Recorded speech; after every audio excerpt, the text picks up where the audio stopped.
Hi everyone, I'm Quadra and I made an RPG. Let's not worry about the name for now. I'll talk about that later. It's a small zine format RPG with 16 pages, just a small booklet. It only uses D6s and D20s. It has no XP, no levels, no classes, no damage rolls, and it focuses on streamlined play and diegetic advancement. I'll explain what that means in a minute. So there's like a bazillion RPGs out there. Why make another one? This is actually not my ultimate dream RPG or anything. Honestly, this was more of a design exercise than anything else. I was reading and playing a bunch of other RPGs like Block Dodge Parry, Cairn, Deathbringer, Errant, The Glog, Into the Odd, Knave, Old School Essentials, Vagabond, and White Hack. I've played several of them. I've read all of them, and they're all kind of percolating around in my head. And I had some ideas that I thought could be interesting to throw together into a little system. And one thing led to another, and I wound up making an entire role-playing game. As of this video being posted, Ratfuck is available to Paradiso members at paradiso.zone. So this is kind of a winter solstice present for you guys. Thank you so much for your ongoing support of my work. Once it gets some more playtesting and iteration, it'll be available for purchase as a cheap PDF on itch and DriveThruRPG. I might also do a print run at some point if there's enough interest. Now, some of you may be wondering, does this have anything to do with the Blades of Gixa, which is a mega dungeon I am currently working on? And no, it does not. The Blades of Gixa is a system neutral setting, so you could run it with Ratfuck, but you could also run it with Old School Essentials, Vagabond, Knave, Cairn, Shadow Dark, whatever. So this will be kind of an introduction to the game and how to create a character, the basics of how to play, and just a little tour of this booklet. So a few things I tried to do with the overall design of this book before I get into the actual rules. I tried to be very economical in terms of the amount of space that I used. This is only 4 sheets of paper, folded in half, printed double-sided, so it's a 16-page booklet, and it's all just text, so it's pretty easy on the printer. Additionally, the title page has a little bit of information about the book. It has a table of contents, and then the back page is a character sheet. So you could just print up one of these booklets for each of your players, hand them out, and that's literally all they need, aside from some dice and a pencil. So additionally, I wanted to make sure you didn't have to do a ton of page flipping all the time. So the contents of the book are arranged into spreads. There's the front page. The core rules for playing the game are on pages 2 and 3. The rules for creating beings or characters are on pages 4 and 5. The rules for running your characters are on 6 and 7. Rules for items and item traits are on pages 8 and 9. We have our item lists on pages 10 and 11. Warden rules for the person running the game on pages 12 and 13. And some examples and optional rules on the last 2 pages, 14 and 15, before the character sheet on the back. So before getting into the details of how the game works, let's create a character. So we have this character sheet. First things first, I'll put my name on it. And you can see that this character sheet has some instructions on it for creating a character. So step 1, roll 3d6 minus 10 for each attribute, strength, dex, and will. You may then swap 2. So let's get 3d6. Okay, so we've got 9 total. 9 minus 10 is negative 1.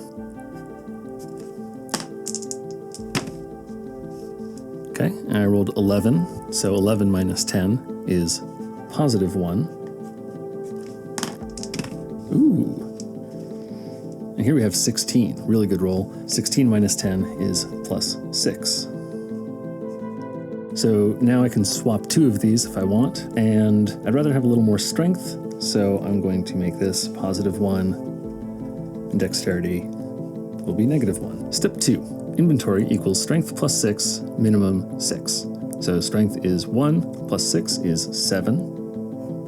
And then 3, mark usable stashed inventory slots. So max inventory is 7, so 1, 2, 3, 4, 5, 6, 7 stashed inventory slots. So I'm only able to use this one. The rest are not available to me yet. 4. So hit points are equal to dexterity plus 6. In my case, I have negative 1, so that would be 5, but there's a minimum of 6, so I have 6 out of 6 hit points. And we do the same thing with will to get luck.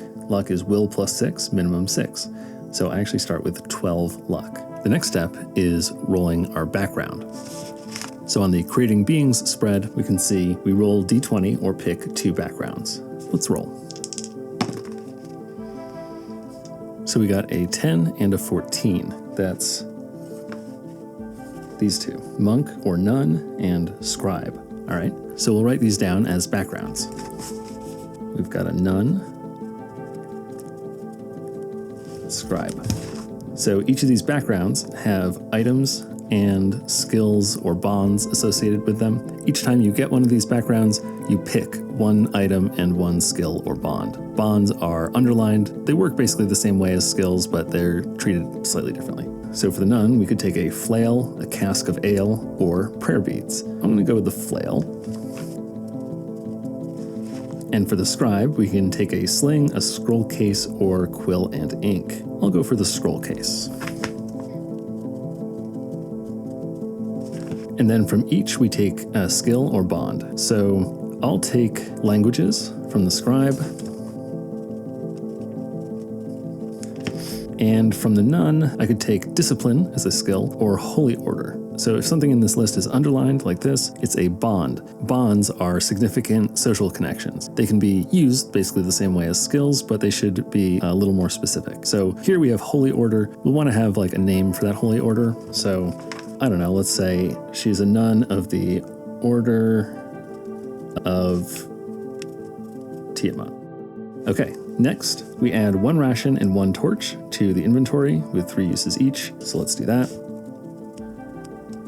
I recommend adding little boxes next to them that you can check off as you use them. We also get a backpack, clothes, and D20 plus 10 copper pieces to our worn and small items. These don't take up inventory space. So here we've got a backpack and clothes, the nun's habit, and D20 plus 10, 6, 16 copper. So equipped items are slots 1 through 6. These are carried on your person or in your hands, and they can be accessed, swapped, whatever, without taking an action. Items in your stashed inventory do require an action to access, and these are held in your backpack. So if you drop your backpack, you don't have access to any stuff in here. Now, the stuff that's in worn and small items, copper pieces are just small, so they don't take up any inventory space unless you have at least 100 of them, in which case they take up 1 inventory slot per 100. If you're wearing a backpack or clothing, it doesn't take up inventory space. However, if you have, say, a second set of clothing and you're just carrying it as like a bundle, that would take up inventory space. Armor always takes up inventory space, so it does not wind up here. It is equipped instead of worn. Okay, now we can name and describe our character. You can just come up with this yourself based on whatever setting you're playing in. You can also roll on this table to generate a name and description. So let's do that. So we get a prefix and suffix, 8 and 9, that's care ill.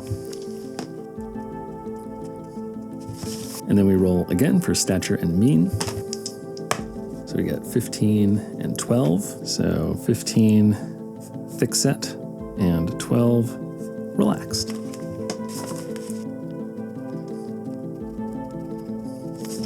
And finally, the last step, starting bonds. Now, this is not strictly speaking necessary, but if you're starting a new game with characters who should know each other already, they're not just like meeting for the first time, then you can roll up starting bonds between them to give you some extra connections and things that you can employ. So let's just pretend we've got other players. So each player rolls with each player sitting next to them, right? So if there's someone across the table from you, you're not going to roll a bond with them. You're just rolling with the people you're sitting next to. So the way you do this is I would roll a d6, and then let's say the person to my left rolls a d6.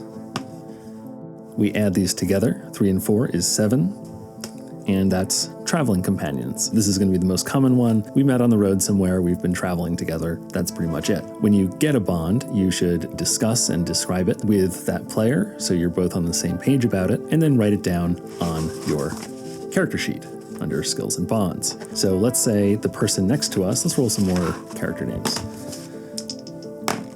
5 and 19, Gulvain. So Gulvain is, let's say that's the character on my left. Okay, and we have travel with Gulvain. And then with the character on my right, I roll a 6, and they roll a 6. Oh boy. 12. Share a dark secret or members of a cult or secret society. That's cool. So let's see what the name is of the character to our right.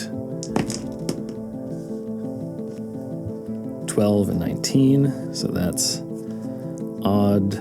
Oddvain. So we're in a cult or secret society with Oddvain.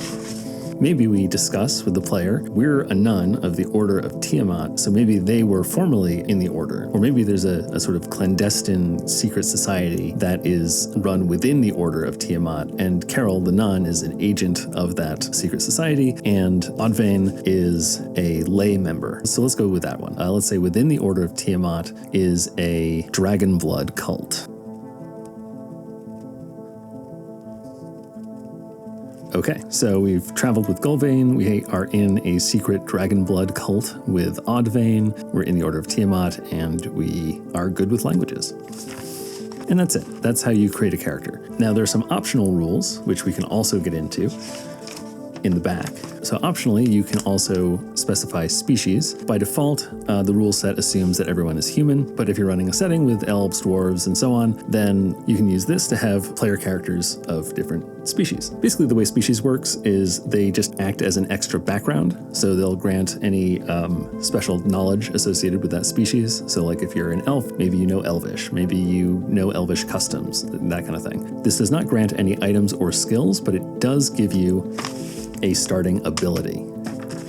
So if you're just running humans, you just ignore this rule, don't worry about it. But if you are running multiple species, then people pick their species, write it on their character sheet, and they get an ability associated with it. I have some examples here for some of the classic species like humans, elves, halflings, and dwarves. So humans, their ability is materialism. They get +1 inventory permanently. If you improve this ability, you can increase that number. Elves have inner magic. You pick a level 1 spell when you get this. You can cast it without a spellbook. You still have to make a check to do so. And you can also swap a spell out for another level 1 spell, and this can also be improved. Halflings have pluck. When they fail a check, instead of marking the attribute, which I'll explain, you can gain a pluck die. This is a d6, and you can roll it to add the result to a future check. So if, let's say, you miss a check by 2 points, you could roll a d6, and if you roll a 2 or higher, you would now pass that check, and you burn this die. And dwarves have infravision. This is a passive ability. Your vision extends into the infrared, so you can basically detect major differences in heat from far away and more minute differences in heat from up close. So let's keep it simple. Let's say that our nun is human, so we'll give her materialism.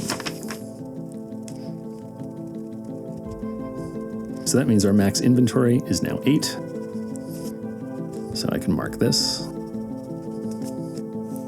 Okay, and that's our character. So when you're doing actions in the world, you will often be called upon to check your strength, dexterity, or will. These are your core attributes and kind of describe your character's competence at various kinds of tasks. So strength is used for things like endurance, constitution, force, melee attacks, that kind of thing. Dexterity is used for more subtle actions, sneaking, picking locks, ranged attacks, and so on. And will is more mental. It's used for casting and resisting magic, recalling knowledge, things like that. Oh, and finally, your defense. If you're unarmored, this is 10. If you have armor, it's whatever the armor's defense value is.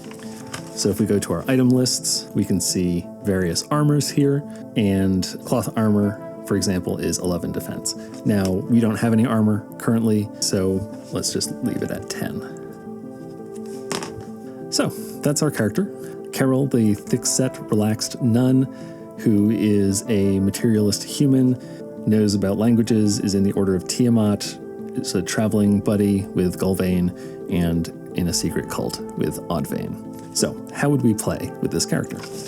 The core mechanics of the game will be pretty familiar to anyone who's played RPGs before, so I'll just skim through them. Play is basically a conversation between the Warden, the person running the game, and controlling the world, and players who control individual characters in that world. The Warden describes a situation that these characters are in. The players get to ask questions, get clarifications, things like that, and they describe what their characters do in that situation. Then the Warden determines if the characters have the time, expertise, or gear necessary to do this action. There's some information in the back of the book, in the Warden Tools section, that gets into the details. You basically want to ask yourself, are there consequences for not doing this action quickly? Like if you're picking a lock and there's guards patrolling, you could get caught. Expertise. do they have the necessary background or skills, bonds to do this? So if the character has the thief background, for instance, then they would have the skills necessary to pick a lock. Gear, do they have the necessary tools or equipment to do this? If they have lockpicks, then yes. If they don't, then no. So if the character has all three of these, there's no consequence for not doing this quickly. There's no, guards patrolling. There's no whatever. You're just in the clear. And you have the expertise. You're a thief. And you have the tools. You don't roll for it. You just succeed. It still takes a little bit of time, but you do it. If they have only 1 or 0 of these, then they automatically fail, right? You have all the time in the world, but you don't know how to do it, and you don't have the tools to do it. Can't do it. Or you don't have the time or the tools, but you do have the expertise. Well, you need either time or tools to figure this out. Or you have the tools, but you don't know how to use them and you don't have time. It's not going to work. And if you're lacking all 3, you definitely don't do it.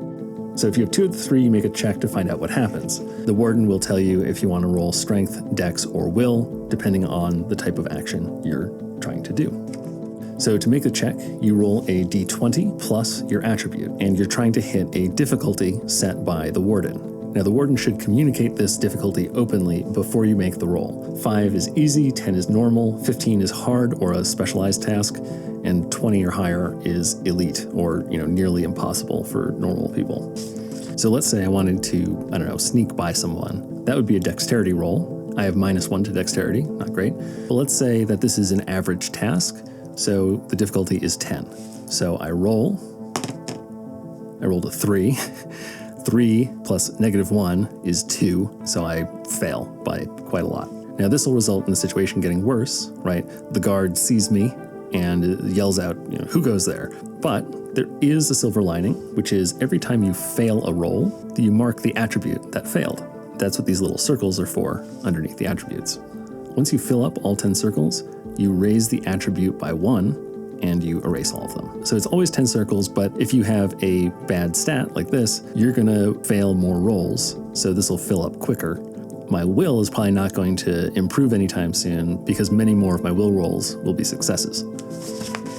So your roll can get modified in other ways. If you have backgrounds, skills, or bonds that are relevant to the roll, then you'll add +2 for each relevant thing. Let's say Carol is trying to decipher an ancient text. This would be a will roll, plus she's a scribe, which is certainly relevant, and she has languages, and this thing is in an archaic form of some language, so that would also apply. If this text was also about the Order of Tiamat, or specifically the Dragonblood cult, those would also apply, right? So let's say it's not about that, but it is in another language. So she has +6, +2 for scribe, +2 for languages, for +10 to her roll total. Now this is probably a fairly difficult roll requiring specialized knowledge, so the roll is probably DC 15. So she rolls, we got 18, +10, 28. Definitely succeeds.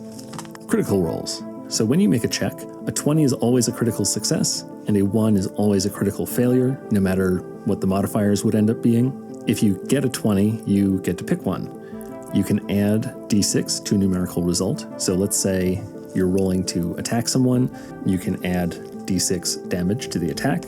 Alternately, you can gain an additional benefit, like you can disarm your foe, you can knock them down, push them back, whatever. Or you can gain 1 luck. This is actually the main way you gain luck, so you can kind of bank the lucky roll for later. If you roll 1, it's a critical failure, and you have to pick one of these. You get -d6 to a numerical result, or your situation worsens and the Warden would determine how. Or you can choose to sacrifice 1 luck, if you have any, to have it turn into just a regular failure. Speaking of luck, the way you use luck is whenever you're making a check or whenever someone else is making a check that affects you, you can spend any amount of luck to add or subtract that much from the check. So if you roll a check and you're off by 1, you can burn a luck to make the check. Conversely, if an enemy attacks you and they're doing 2 damage to you, you could burn 2 luck to reduce that damage to 0. So play in the game happens on different timescales. This will also be familiar to RPG players. I break it down into downtime, exploration, adventure, and encounters, where downtime is when you're in a town, you're in relative safety, and you're doing more long-term actions like recovering from injuries, training, carousing, that kind of thing. In that mode of play, time progresses a day at a time or a week at a time or a month at a time, and players are choosing what to do at those intervals. In exploration, that's when you're traveling overland or by sea, and time passes in watches. Watches are 6 hours each, so there's 4 every day, and you can take actions like march or sleep or forage, that kind of thing, and each of those would take an entire watch to do. Adventure, this is when you're in a dangerous area, you're dungeon delving, you're sneaking around, and time will progress in scenes of 10 minutes each. These are called turns in a lot of systems, but I find that kind of confusing, and I think it was Vagabond that uses scenes instead, which I like. And finally, encounter, this is when you're in immediate danger, and moment-to-moment decisions matter a lot, and time will proceed in rounds of 10 seconds each. A little note here, needs, characters have to fulfill their needs every day, which is, sleeping, eating, drinking water. If they have any addictions, they need to feed those addictions, or they become deprived, which is a status. And statuses live here. So for each of these timescales other than encounter, where there's immediate danger, the Warden will be rolling for events for each unit of time that passes. So in downtime, that might be once a month, it might be once a week, it might be once a day, depending on how often players are making decisions about what their characters do. In exploration, that would be once every watch, every 6 hours. And while adventuring, that would be once every 10 minutes. Now, there's a single table for this in the Warden section of the book, and the types of events are common amongst all those timescales, but their scope will change from timescale to timescale. So if you roll a 1, you have an encounter. You meet someone or some group of beings in the world. If you're exploring, like in a dungeon, you'll probably just meet one or a few beings, like a roaming monster, lost explorers, that kind of thing. If you're traveling, you might meet larger groups of people, like a merchant caravan or a guard patrol. And if you're in downtime, you might have an encounter with a faction. So a noble drops in with a request, or a gang shakes you down. If you roll a 2, that's a sign. It's a clue to something close by. So if you're exploring, again, in a dungeon or something, you find a lost item, or you hear goblins laughing in the next room over, something like that. If you're traveling, you might encounter animal tracks or a recent campsite, something a little bit larger scale, potentially. And if you're in downtime, you're maybe getting rumors or reports of an army approaching or some major, political event. If you roll a 3, that's a shift in the environment. So in exploration, that's probably something local, like a gate shuts or a floor in a room collapses or the tide comes in, something like that. If you're traveling, then this will be something more regional. So the weather shifts is a common one. There might also be like a small earthquake or something like that. And if you're in downtime, then this is something more significant and long-lasting, like regime change, the old king dies, or a siege ends on a city or begins on another city, war breaks out, something that would be in the news probably.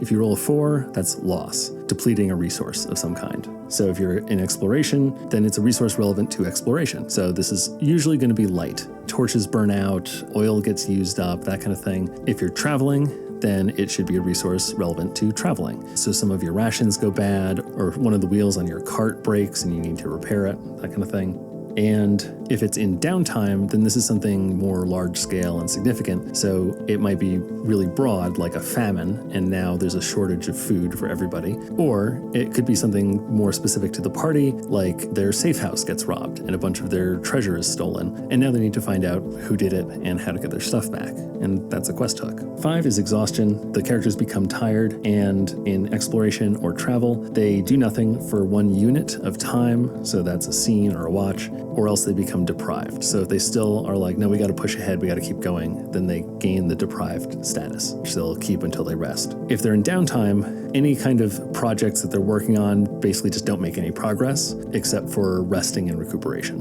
And finally, 6 is discovery. The characters find something useful. So in exploration, that's generally going to be something small and like in the room you're in, right? So you find a hidden switch under the desk, or you find a flask of oil in the corner. If you're traveling, your discovery will be a little larger, like you find an abandoned cart with some goods in it, or you find an old keep that you can hide out in for the night. And in downtime, this will be more significant. So you might learn of a secret that a rival faction has that you can use against them. Or if a character is doing research in a library, they might find a long-lost holy text that gives you some new insight into whatever's going on in the world. Now, when we get into situations where the characters are in immediate danger, we go into encounters. This is like entering combat in other RPG systems, but it's a little more generalized here. You could use this for chases, you could use this for or, escaping a collapsing dungeon, whatever. But usually it'll be combat. In an encounter, anyone who could be surprised makes a will check to take turns in the first round. If something doesn't specify what the difficulty is, it's just difficulty 10. So encounters proceed in rounds of 10 seconds each, and each round you can take a turn, which can consist of a move and an action. So moving, you can move up to 40 feet, and you can break that up however you like. So you could move 20 feet,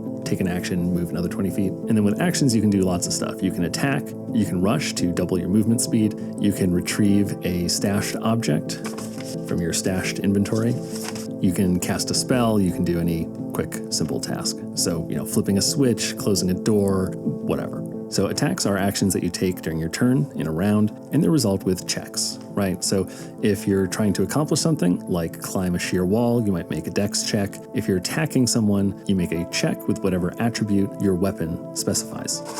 So if we go over to our weapons, you can see that axe or hatchet is a strength roll. A cestus is a strength -1 roll. Halberd is a strength +2 roll, right? So usually it's strength or dex. There's an exception here, which is the longbow, which is strength and dex, and you add that to your roll. So when you're attacking someone, the difficulty is the defense of the target. So by default, that's 10, but if they're wearing armor, that'll be higher. So modifiers. If you have some advantages over your opponent, then you'll add +2 to your roll per advantage. And if you have any disadvantages, you'll subtract 2 from your roll. And so these can kind of cancel each other out, right? So if you have the high ground relative to your opponent, then you might add +2 to your roll. If you're outnumbering your opponent, you could add +2 to your roll. If your opponent is prone, you add +2 to your roll, right? But if your opponent is higher up than you, then you would subtract 2 from your roll. If your opponent is behind cover, you subtract 2 from your roll, right? That kind of thing. If you succeed, you deal damage equal to the difference. So this is the roll minus the difficulty, right? And so the attack roll is the damage roll. So if we have Carol using her flail, which I'll actually mark here, is strength +2, bludgeon, misfire, and one-handed. So one hand, strength +2, bludgeon, misfire. So she's holding it in one hand, and she's attacking someone who has no armor, so they have 10 defense, right? So we roll. Okay, so we got a 9. It's strength +2, so strength is 1, so that's 10, +2 is 12. They have defense of 10, so that's 10, 11, 12. So we do 2 damage. Now, if we had gotten exactly 10, we would still succeed, but we are not doing any damage. So instead, we apply a negative non-damage effect to the target. So we trip them, we knock them prone, we get them off balance, so our next attack will have an additional advantage. We disarm them, any number of things. If we fail our roll, then we take a negative non-damage effect of the Warden's choice. So we swing wide and we're off balance, and now they get +2 to attack us or whatever. So in this fight, Carol is doing damage back and forth. So let's say she gets hit and takes some hit point damage. She's basically fine until this hits 0. Once it hits 0, she gets a wound. So you can see that here. A being dropping to 0 HP gets a wound. A wound usually gives -4 to an attribute, or it might make you lose use of a limb or skill, all depending on what the attack was. So if there's some attack that would potentially break your arm, then the Warden might just say, okay, you now have a broken arm, and you write that in your statuses, and now you only have use of one arm until that heals. Alternately, you could have, cracked ribs or something, and maybe that reduces your dexterity by 4 until it's healed. If a being drops to less than 0 HP, they get a wound and they're dying. They're prone, they cannot stand up or attack, and they'll die in D6 scenes unless they're stabilized. If someone attacks you while you're dying, you just die. Tough. Additionally, if you ever reach negative max HP, you are dead, and if you have -10 in any attribute, you are dead. So you can recover all this stuff. If you sleep for a full watch, you recover 1 hit point, but if you sleep in more comfortable conditions, you can recover more. So if we look at these services under item lists, we have inns, and basically each step up in quality of an inn increases the amount of hit points that you recover by 1. Luck. You can regain luck by praying at some shrines if you're in good with a god, but the Warden should limit how much this can be done. Wounds take a week of rest and medical care to heal, but once you heal it, you can potentially improve your max hit points. This is the only way that will go up. And stabilizing, a dying character can be stabilized as a scene action. This raises them to 0 hit points. They're no longer dying, but they do retain whatever wounds they have. So there's no XP, there's no levels in this game, but characters can improve. As I've mentioned before, every time you fail a roll with an attribute, you put a mark underneath that attribute. Once those marks fill up, you raise the attribute and you erase the marks. When a wound is healed, you make a d20 check, just straight up, where the difficulty is your max hit points. If you succeed, you get +1 max hit points. So in this case, if I got a wound, my max HP is 6. So when I heal the wound, I roll a d20 and I got a 5. So I would not get an extra hit point. If I rolled a 13, then I would get an extra hit point. If I rolled a 20, then I could get an extra hit point and I could choose to roll a d6 to get that many more hit points. So, well, 1. So I'd get 2 extra hit points and her max would be at 8. Inventory, you always have 6 plus your strength inventory slots with a minimum of 6, so that's how we started it. Of course, this can also get modified, right? So as a human, we have the materialism thing, which is +1 inventory. So effectively, our max inventory is 7 plus our strength. If we increase our strength to +2, we would immediately gain 1 more inventory slot. Beings can gain skills and bonds through their actions, like if you are attempting to do something repeatedly. Let's say you're a thief and you have some thieves' tools and you're trying to pick every lock you can find while you're in a particular dungeon or on an adventure. Then at the end of that adventure or dungeon, at some point where you're in downtime, the warden could award you a new skill, in this case, lockpicking. And now, when you pick locks in the future, you'll have +2 every time you do it. You can also train in downtime with a mentor. You'll probably be spending a lot of money to do that, but that's a safer way to get new skills. You can also join a faction, right? This would get you a new bond, and this might involve more role-playing, that kind of thing. If a character would gain the same skill twice, so let's say you pick a lot of locks, you get lockpicking, and then you pick a lot more locks. Instead of just getting lockpicking again, you gain an ability, and this is the main way you gain abilities. Now, abilities are special actions that a being can take with specific mechanical effects. They don't require checks to use unless specifically noted. New characters don't have abilities unless they have a species, and there's a bunch of examples in the back. So some example abilities, just as kind of a reference for creating your own. Of course, you can use these too. Appraise, determine the resale value of an artifact. So, normally you find an artifact, it's like, well, it's gold, it's probably valuable.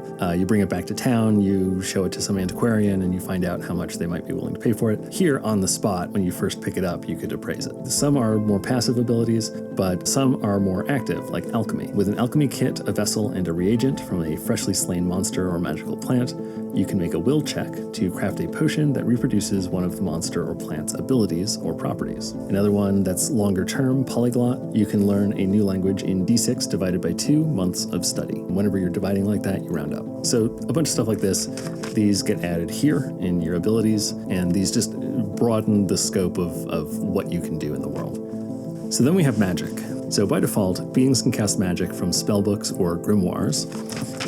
Elves have inner magic, so they carry a spell within them and they can cast that without having to have a spellbook on them. Other magical items you might pick up or other abilities you might gain might let you do the same. But by default, you need a spellbook or a grimoire to be able to cast spells.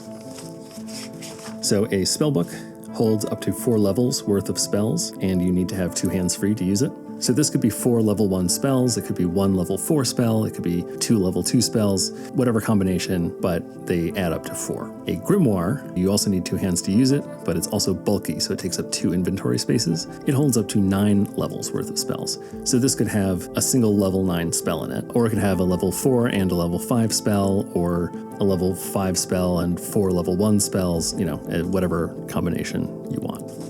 So again, this book does not have a spell list. When I've run this, I've been using the spell list from Old School Essentials, which has worked quite well. You need to do a little interpretation, but it's not too bad. So if you're using a leveled spell list, characters can cast spells of level less than or equal to their will, minimum 1. So Carol can cast spells up to and including level 6.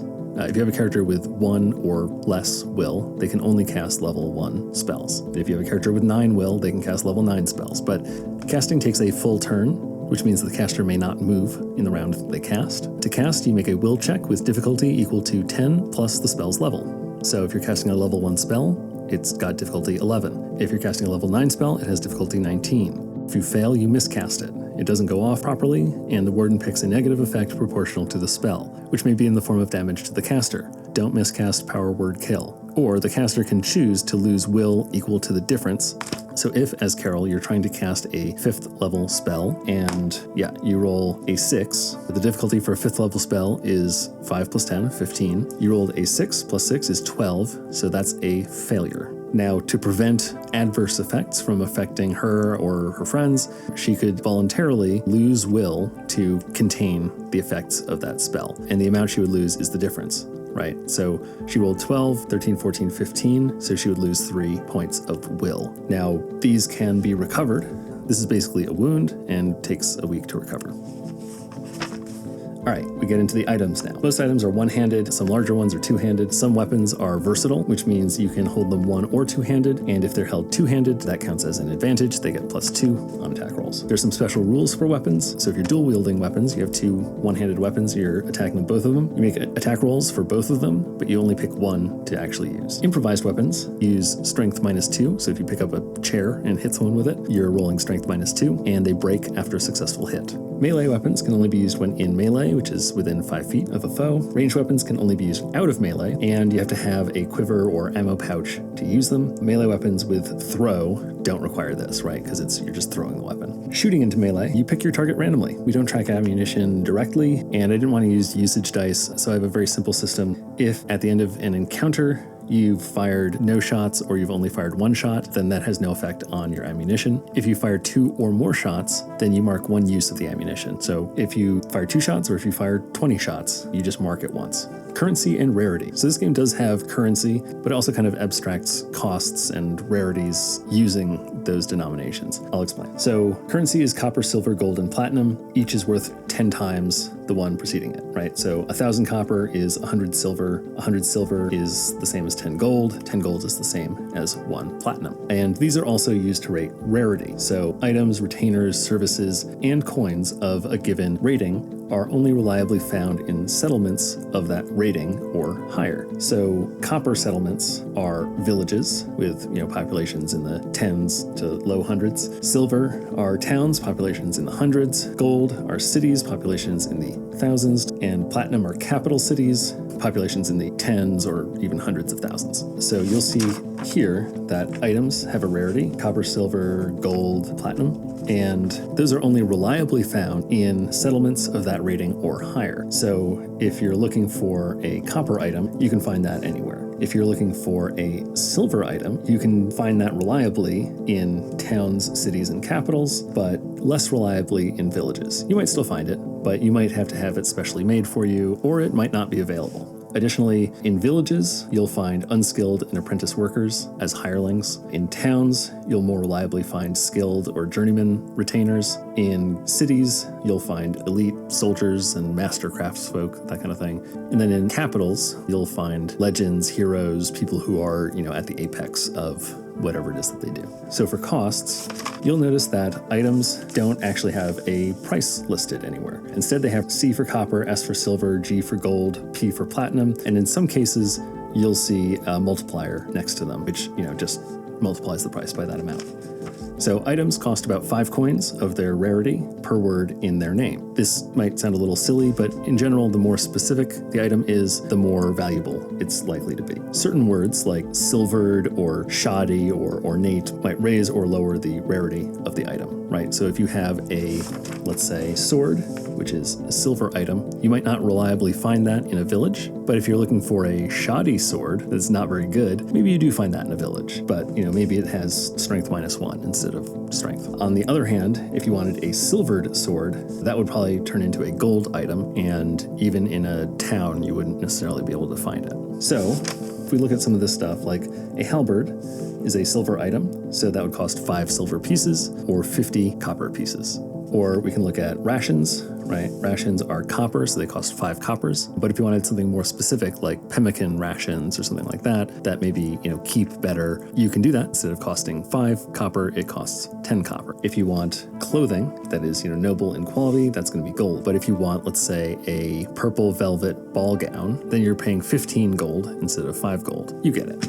use your judgment on this. So retainers demand about 5 coins of their rarity per day. So if you're hiring unskilled workers like a torchbearer or a ditch digger or something, you're probably paying them 5 copper per day. If you're hiring someone with more specialized skills, say a blacksmith or a mercenary, they're probably demanding 5 silver per day. If you're hiring a master craftsman of some kind, they'll demand 5 gold per day. And if you're trying to hire a legendary hero to help you with something, you're paying them at least 5 platinum per day. Markup. Settlements will mark up lower rating items by 1/2 times per tier removed. So that means if you're in a silver settlement, copper items will be 50% more expensive. If you're in a gold settlement, copper items will be twice as expensive and silver will be 50% more expensive. And if you're in a capital city, gold items will be 50% more expensive, silver will be 100% more expensive, and copper will be 150% more expensive. You can ignore this rule if you like, but it does mean that it kind of feels different when you're in a small town. Things are cheaper. When you're in the capital city, everything's kind of marked up. So item traits, you'll see this column here has various traits listed for these items. So we do have damage types, bludgeon, pierce, and slash, but these have no inherent effects. Attacking someone with a bludgeoning weapon versus a slashing weapon doesn't do anything different, except that some beings will be resistant, vulnerable, or immune to certain types of damage. So usually, like skeletons are often resistant to piercing and slashing damage. Some oozes might be resistant to bludgeoning damage, that kind of thing. Bulky items fill 2 inventory slots, and these must both be equipped or stashed, right? So you can't have an item that is, half here and half here. It has to be fully equipped or fully stashed. Armor has the equip trait, which means it may be used by placing it in one's equipped inventory.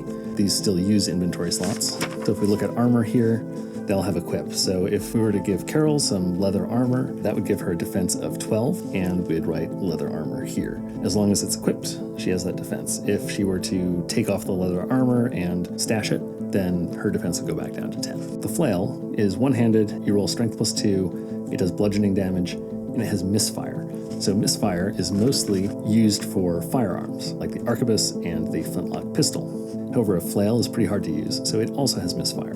So what misfire means is that you treat any roll on the die from 1 to 4 as a critical failure. So it's a powerful weapon, strength +2 is quite good, but having a high chance to critically fail is rough. There are various other item traits here. There are a few that also have specific combat uses. So dodge is an example. If you're attacked with a 2-handed weapon, you can check dex with DC equal to your opponent's dex to give -d6 to the attack. Any armor and items in hand must also have the dodge trait, right? So you can see a dagger has dodge, and cloth and leather armor have dodge, right? So if you're like a thief wielding 2 daggers and you're wearing cloth armor, you can use this ability. If you are wearing banded leather, then you can't. Riposte is another one. When you're attacked with a one-handed weapon, you may make an attack roll with difficulty equal to the foe's roll. So if you succeed, you block their damage and actually deal damage back to them equal to the difference between your rolls. If the difference is 0, then the weapons clash and no damage is dealt. And if you fail, you take damage equal to the difference. So these are the item traits I've defined. You are certainly encouraged to come up with more, and the rest of these should be reasonably self-explanatory. So here, this spread is the item lists. So we've got our melee and ranged weapons, we've got armor, we've got services, equipment, animals, and vehicles, right? So melee weapons, stuff you use in melee, pretty self-explanatory, and these have various traits and different things that you roll. Generally, either you're rolling strength or dex, and some have little modifiers. And some of these, like halberds and polearms, are bulky, they take up 2 slots. They're also long, so you can attack from 10 feet instead of 5 feet. Ranged weapons, we have some gunpowder weapons like the arquebus and the flintlock pistol. If your setting doesn't use that stuff, then don't include these. And of course, you have the quiver ammo pouch with 6 uses. You've got your armor, all of which has equip, so it needs to be in your equipped inventory to use. Then you've got your services, you've got your inn, stabling, and a healer. So inns can be copper, silver, gold, or platinum, which means one night is 5 copper, or 5 silver, or 5 gold, or 5 platinum. And at a copper inn, it's basically no better than camping. It's legal within the city limits, and you only gain 1 HP per night. Silver, you gain 2 HP per night, but you're paying 5 silver, 3 HP for gold, 4 HP for platinum. For equipment, I have a bunch of equipment with some special rules right here, like the Grimoire and Spellbook, which hold spells. Clothing is wearable and it signals, social roles and status. Your clothing will affect how people treat you. Barding is armor for mounts. Your bag or pack enables you to use your stashed inventory. Torches and lamps give you light, of course. Torches have 3 uses. Lamps require lamp oil, which have 6 uses. Rations, each use feeds 1 person for a day. Feed is rations but for animals. It's bulky, but 1 use will feed a large animal or 2 small animals. Gold case will hold and protect up to 10 documents. So that might be magical scrolls, or it might be a map, or it might be, a letter from the king or something. So then we also have more generic items. Commonplace ones are copper. This includes stuff like incense, stakes, chalk, gloves, lard, sewing kits, tongs, all kinds of stuff. Silver items are more specialized or well-made. So this might be like a book or a map or a mirror, a winter cloak, a waterproof cloak, that kind of thing. Gold items are exquisite and highly specialized. So this will be things like a telescope or an orrery or a ball gown or jewelry. And platinum items are made by master craftsfolk and may be magical, including masterwork paintings, statues, spellbooks, historic weapons, all kinds of stuff. So when players want to buy stuff that's not on this list, you can kind of judge, is this a pretty common item? Is it a specialized item or well-made one? Is it a highly specialized or exquisite item? Or is it like the best of its kind, in which case it would be platinum?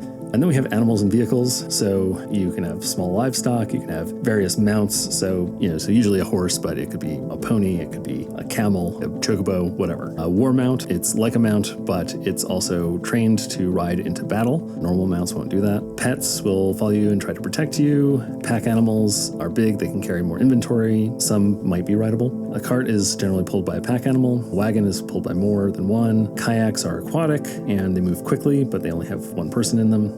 Rowboats are not particularly fast, but they can carry a couple people and a bunch of inventory. Keelboats are even bigger, and sailboats are even bigger. A thing to note is that characters take up inventory on mounts and vehicles equal to their own inventory. So here, Carol has 8 max inventory. So if she's on a mount, it has 20 inventory, so she's using up 8 of it. So that leaves 12 more on the mount for, saddlebags or barding or whatever. Okay.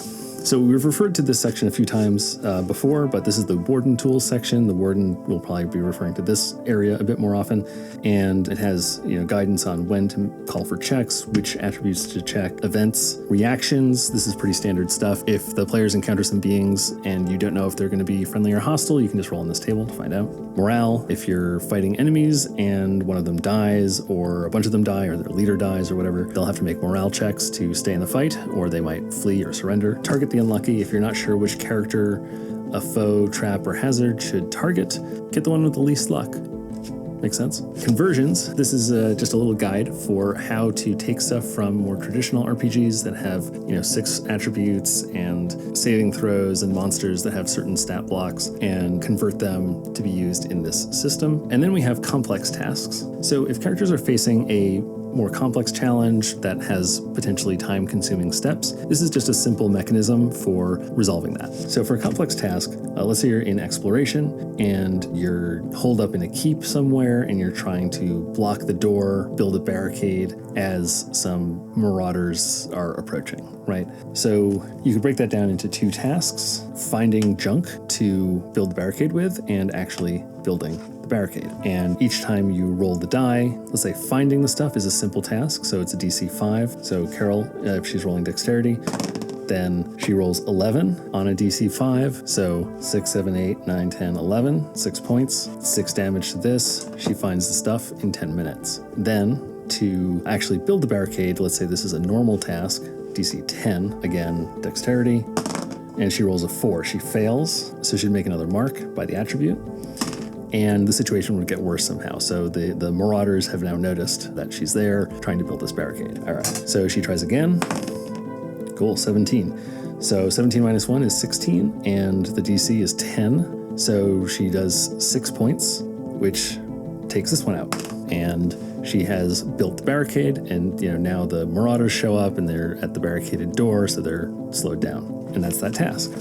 And each one of those attempts took a scene, right? 10 minutes. You can also use this in downtime. So let's say Carol is tracking down an old tome about creating magical items, which she will then need to decipher and then use to make a magical item, right? Now, these are will tasks, and this is happening in downtime. So let's say the first task to find this thing takes weeks. She has +6 to her will, and she has none scribe. Maybe one of those could help her finding this text, but it's like an arcane text. It's not a holy text, and it's a pretty unusual one, so scribe might not be very helpful here. And this will take a week or more. So in her first week, she rolls an 11, +6 is 17. Against the difficulty 15 task, that will knock this down by 2 points. So it's down to a 4 after 1 week. The next week, she keeps going. She got a 10 +6 versus a 15, knocks it down 1 more point, so it's now down to a 3. So let's have her roll again. Oof. Okay, she rolled a 10, so this goes down to a 2. Oof, and an 18. Okay, 18 +6 is a 24, so that's going to be 9 points on this task, which is more than 2. So she finds the book. So it took her a few weeks, but she did it. And so for any rolls she failed, she would make marks under her will, because that's what she was checking. Next, she has to decipher the book. Now, this is something she's even more well-suited to. This is another will task. It will still be difficulty 15, but she is a scribe and she has languages, so she'll add +2 for each of those. So she's rolling with +10. Okay, she rolls a 9, but it's +10, so that's a 19. So again, versus a 15, that knocks this down by 4. So this is down to 2 after 1 week. She rolls again, 19. Okay, so that's a 29 after 2 weeks. This is complete. She has deciphered the book. Now, she has to actually use the book to make the magic item, and let's say she has the equipment she needs for that. She has the know-how and everything. It's still a difficulty 15 task because it's specialized, right? Creating a magic item. She has her will, and at this point, she's already done the stuff that requires her to have the knowledge of languages and being a scribe. So she's not going to get the bonuses for that. But let's just say that this is an item that is used for some dragon blood cult ritual. So let's give her a +2 for that. So she has +8 to this roll. And she rolls an 18. +8 is 26. Difficulty was 15, so 26 minus 15 is 11. That is definitely more than this, so in 1 week, she makes the magic item for the Dragon Blood cult. And that's how you'd handle complex tasks. Now, keep in mind that while all this is happening, each week that goes by, she's having to pay for her lodging, she's having to buy food, and for each week that passes, as the warden, you're rolling for events, right? So you get that 3, and there's an environmental shift, something about the city she's in, changes hands in terms of who's controlling it. And then the next week, you get 6. She discovers something useful, right? This might give her a bonus to her next roll. The next week, an encounter. Someone shows up at her workshop and offers her a job or something, and maybe that she puts the task aside to take advantage of that opportunity, right? There's any number of things that can happen along the way. All right, and so then we're on the final spread here. And here we have example abilities, which I talked about before. And then we have a few optional rules. So species I've already mentioned. You can have species backgrounds to represent different species, and they can give you some disadvantages, but they also give you special abilities. Age is another one that you would do at character creation. You can choose an age range for your character. So they could be young, they could be seasoned, or they could be old. If you're creating a young being, they start with +1 strength, +2 dex, -1 will, and only 1 background instead of 2. Seasoned start with an extra strength and 2 backgrounds. Old start with -1 strength, -2 dex, +2 will, and 3 backgrounds. As characters age, they would move between these brackets, but they don't adjust their stats based on these things. These are only for when you're actually creating characters. And in old age, beings make checks each year for each of their attributes, and those attributes can decline over time. And if any of those reach -10, they die a natural death, so simulate aging. And then we have this thing, which I often do with my table that I call fun facts.